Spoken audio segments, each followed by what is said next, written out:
The SEO rug is being pulled out from under our feet. In today's fast-paced digital environment, algorithms are changing faster than the seasons. What does the future hold as artificial intelligence changes how we search and revolutionizes the way we approach optimization?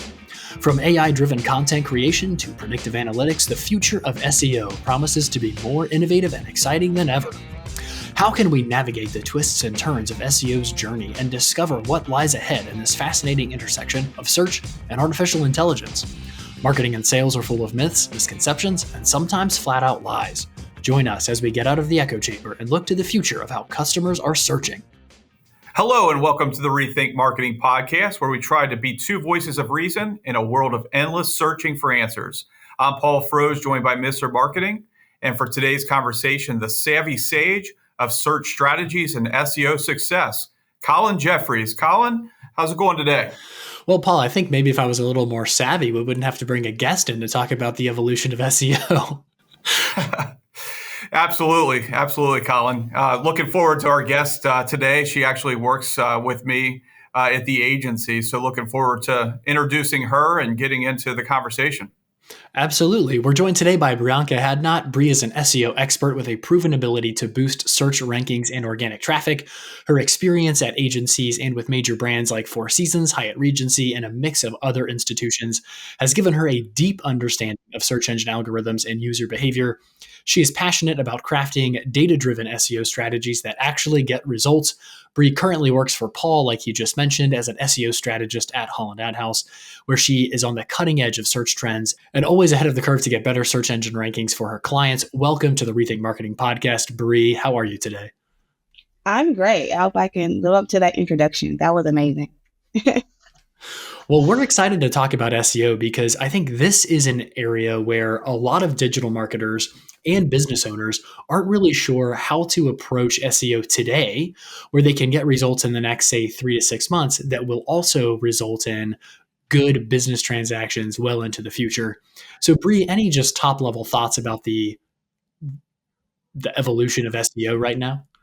I think that the evolution of SEO is going to consistently change. It's about keeping an ear, just one ear to the streets with it, but also understanding that the foundational blocks of your SEO is going to carry you far further than any trend. So just if you can stick to your foundational blocks, being true to your brand, being honest, trustworthy, and sharing as much as you can, I think that you're going to have a good experience when it comes to search engine traffic, no matter what Google does. And just to be clear, and hopefully not overly technical, I guess, but Bri, when we're talking about SEO fundamentals, just on the same page, talking about schema, healthy tags, content, internal linking strategy, external linking strategy, what else am I missing? I think that's exactly it. I think even that can sometimes be technical. What I think is going to be the game changer that some people are struggling to come to terms with is, I love the idea of just answering the customer's question, no matter how mundane the question or how obvious the question is, right? Like, a lot of times we're working with these industry experts and they're like, well, duh, everyone should know this. And I'm like, you'd be surprised how they don't. And this can really become the beginning of a customer journey. I know the question seems mundane. It seems like everyone should know this answer. But when you take the time to answer it, you've built so much trust and understanding. No one wants to feel dumb, even on the internet, right? Like, we don't want to feel that way. So when you're taking that time to say, hey, like, this is a question I see that people are asking it, let me answer it in a way that speaks to their needs, you're going to win that customer above any competition. And I think sometimes it can go over our industry leaders' heads because we're really into the game of what we're doing. And just like marketing, sometimes it's like, oh, I don't feel like breaking this all down, right? But when we do, we can find ourselves with better relationships with our clients. And I think the same goes in all industries. Bri, you and I were talking just the other day about how people are searching. And I find it very interesting that it's taking so long for Google to even move forward with some of the real AI and opportunities as people are searching moving forward. One of the things that we were talking about a couple of days ago was when people are searching, let's say, for a hotel room. And they don't just say Hotel Chicago. It's, hey, I want to stay in Chicago, the first week of June. Tell me what's available. So interesting to see how that is all changing. What are the most significant SEO opportunities that you see has changed in the last year? I think the one of the immediate changes you're seeing is we're getting less real estate, right? We're getting further and further down that page. So at first it was just like, okay, sponsor, it's going to come before us. And I think all the SEO people kind of was like, okay, a little different, but we'll take it. And then after that, the local pack jumped ahead of us again. And we were like, okay, wow, we're really getting further back. And then so we start seeing things like the knowledge panel come up, and we see the Google My Business page come up, and we see people also ask feature come up. And I think the really, really incredible SEO people that see that are saying, I'm going to take advantage of that real estate. I think it's the people who are slow to pick up on these trends who are going to get left behind. Like, hey, if they're in the people also ask portion of this website, that's where I'll be too. I'm gonna answer these questions that people are asking, right? If they're looking at the Google My Business portion more than they're looking down the page, well, then I'm going to put my efforts into the Google My Business portion. And I think it comes down to these SEO experts to say, how can I get that maximum real estate as these clicks are going further down the page? That means your savvy, incredible meta description, I'm scrolling down to see that. So what else can you do? Bree, you talked a little bit about local search, and I'm sure we could have a completely separate podcast, and we may do just that on the evolution of local search. But it's been interesting to see how Google has pulled, you mentioned the map pack, right? How Google's pulled those, basically what was Google Plus into Google Maps and now Google Business Profiles. What is the future of local search for our retail-based marketers? I think the future of search, I mean, if you're doing retail, you're in a really incredible space, because now they're taking this AI search and it's saying, I'm looking for a bike, and six organic posts pop up with the picture, the link of where you're selling this bike, the features that makes your bike better. And it's right there. You're getting optimal search opportunities here. If you're setting up your product description, if you're getting the right images, if you're taking the time to really fill this out, you're getting I think some people are so afraid, and it's like, wow, no, to take advantage of this, jump on this, because you're getting this free. Like, this is going above the advertising dollars. When you're getting that AI search and you're putting that long tail keyword and you're hitting the match, you're overcoming even advertising dollars, which is something SEO has really not been able to do. It's where Google makes this money. So when you see like, hey, they're going to start now pulling up 6 organic results when I ask for a red bicycle, I want to make sure that I'm doing everything in my power to be one of those red bicycles. You make a great point. Talk to us a little bit about recommendations for our listeners when it comes to all the algorithm updates. We talk about algorithms all the time and the different reasons that Google is doing the algorithm updates, but what are some of the recent algorithm updates, and how can you strategize as you move forward to make sure organically that your keywords are popping up? Well, the biggest thing we're going to see is this AI search overview. So as I said, we're losing more real estate. Now the new real estate is when you ask the question, the first thing that comes up is Google's AI search overview. And then that comes with 2 to 5 organic links attached to it. So Google is surfing the web for the clients. It's not that they're using AI and your organic traffic is dead. It's like, no, Google's taking over and saying, who has the most accurate answer that's going to answer that user query. And so now it's almost saying, if Google telling you content is truly king again, like, go back to content, stop all this black hat SEO. Like, don't try to spend so much time on, backlinks and all this stuff. Get back to your foundational content marketing and like answer the question quickly.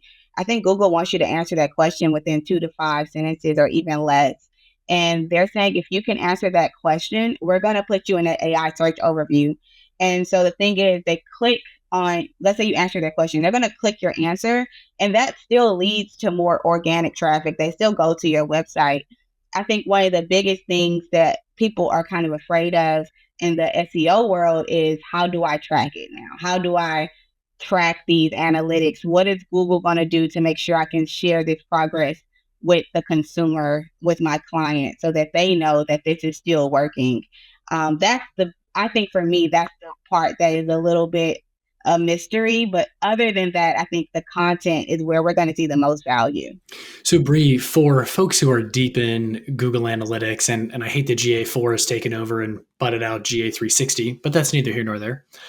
What should we be looking at? Should we be looking at impressions rather than new users, or what should we be looking at as we continue to evolve from an SEO perspective? So I think Google has been, we're asking, SEO is asking the questions, and Google is being very vague on how they're trying to go about this, which tends to tell me Google hasn't really figured it out. Every time they get very vague, I'm like, they don't know yet. They're still, just like SEO, I think the fun thing with Google is they're finding out with us. They don't know it. The internet is new to every one of us. So they're finding out and learning the process as we learn it.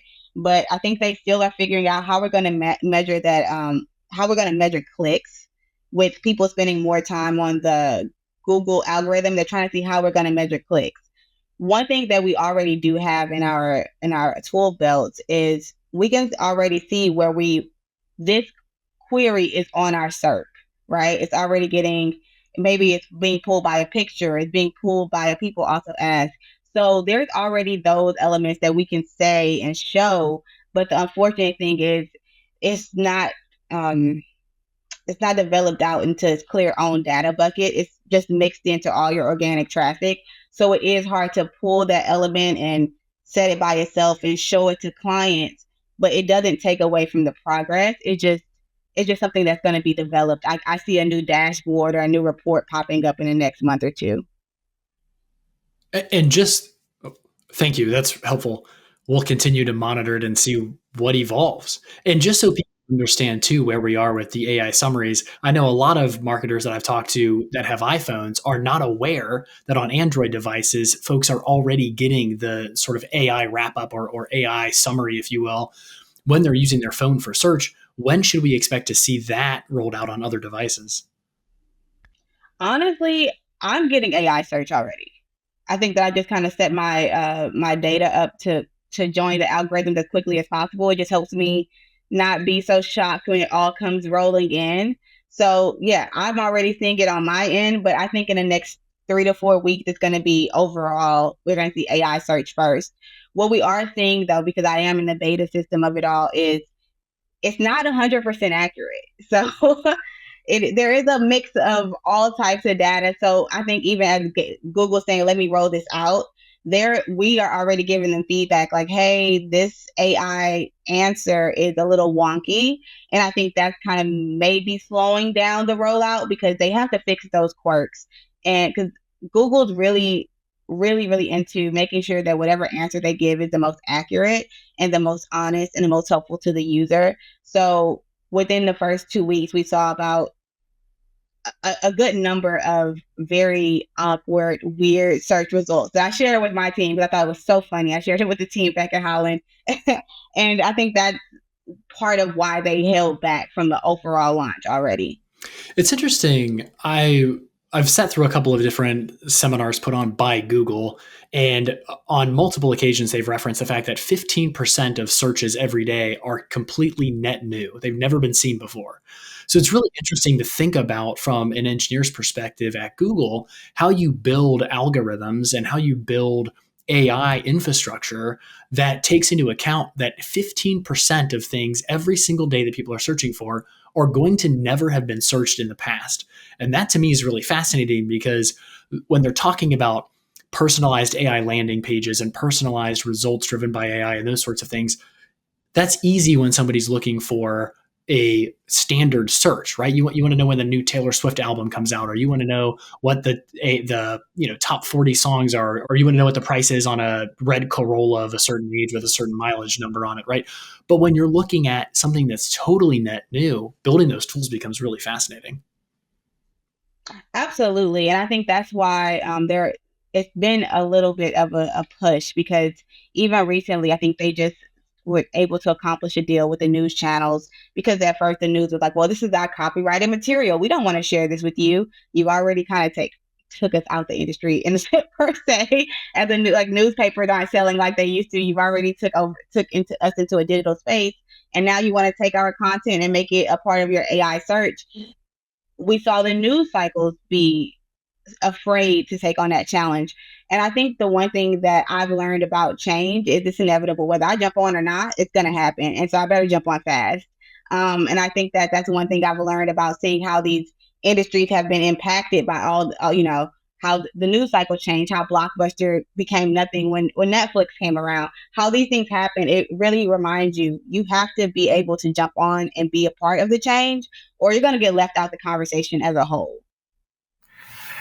Bree, I want to turn the tables a little bit to the technical side of SEO and the opportunities there. Oftentimes, I feel that there's elements when it comes to search rankings that are overlooked on the technical side. Can you speak about that? Oh, definitely. I think when it comes to the technical side of SEO, it's fun to get in there and poke around and change things and see what's happening, because a lot of things do happen when we're dealing with that. Schema markup is one where we're not just, it's a very simple task that I consistently see businesses just aren't taking advantage of. You have a fact page, but just taking a few minutes to set up your HTML to speak to that fact page is what's going to put you in the most likely position to get that maximum real estate. And it's something that takes relatively less than an hour that we just see businesses fail to jump on and take advantage of. It's not a guarantee. It doesn't mean like everything you put under schema markup is going to make that prime real estate. But when you do it, there's a better likelihood of you getting that opportunity. And I think that's why technical is really interesting to work with, because Google is truly giving you a roadmap all the time to like, hey, this is the best practices. And I think sometimes we look at SEO like a mystery, and it's like, no, Google told us. Now, do people want to spend the time and exercises on all of Google's updates? I understand that, but likely times they are always trying to give us the answers and the cheat codes and the quickest way to get the best results. And I think technical is one of those ways. And I think right now, markup, structured data is going to give you the best opportunities, especially with AI rolling out. No, you make a great point. We're actually building a website right now for a client, and they asked us to do a benchmark on their current site. So Bree's actually been looking at what is good and bad about their current site. And one of the reports that came back on that was over 20,000, I believe it was, alt tags with images were not even didn't even have any alt tags associated with them. So that's an immediate way that we can impact the results for organic search as we move forward. Absolutely. I think that's one of the things that a lot of businesses get in trouble for alt tags, because it matches with accessibility. And I think last year I saw a number of clients get legal forms, not our clients, but other get legal documents about, hey, your website isn't accessible to people that have vision impairments. And can be very costly. If there are lawyers who are just out here looking only to find that nice case and get that commission money from it. But it also comes into the fact of Google wants you to be the person that is making it the easiest to search. So why aren't you optimizing multiple languages? Why don't you have a language plugin? Why aren't you making alt tags so that they can use their resources and their software to talk to your website? And more importantly, that's another opportunity for a keyword. Every time you get a place where you can drop a caption, drop a title, drop a alt image, it's also an opportunity for me to slide in a keyword if possible. Like you don't have to take it as like, oh, more work. It's just like, oh, okay, this matches this. Let me just go ahead and see what happens if I take advantage of it. And I think that's really where it comes, because SEO is time consuming and it takes thought, it takes not something you can like do in your sleep. People tend to like, do I want to take in the effort of learning this, applying this, and testing? Because SEO, just like a lot of other marketing, is about testing. And sometimes we want to stick with what's tried and true. And Google is always saying, nope, that won't be the case. You're gonna have to try something different. All right, so we're going to wrap up this episode, and there will be another episode here in the near future regarding SEO with Bree. But for today, we want to thank Bree and the conversation that we've had here about everything SEO, from the algorithm updates to technical to a little bit of local. We'd like to cover that in a future topic as well. But really appreciate the opportunity. Hope you, as listeners, gain some knowledge from this. And in the future, look forward to some updates on a future podcast. Have a great day, everybody. Thank you so much for listening to today's episode. If people want to connect with us, where should they go, Paul? RethinkMarketingPodcast.com, Colin. What can listeners do to help us in return for the sage marketing wisdom and our pithy humor? They can help us by leaving a review on their favorite platform or sharing this episode with a fellow marketer to help them cut through the clutter. Well, until next time, keep rethinking those common assumptions.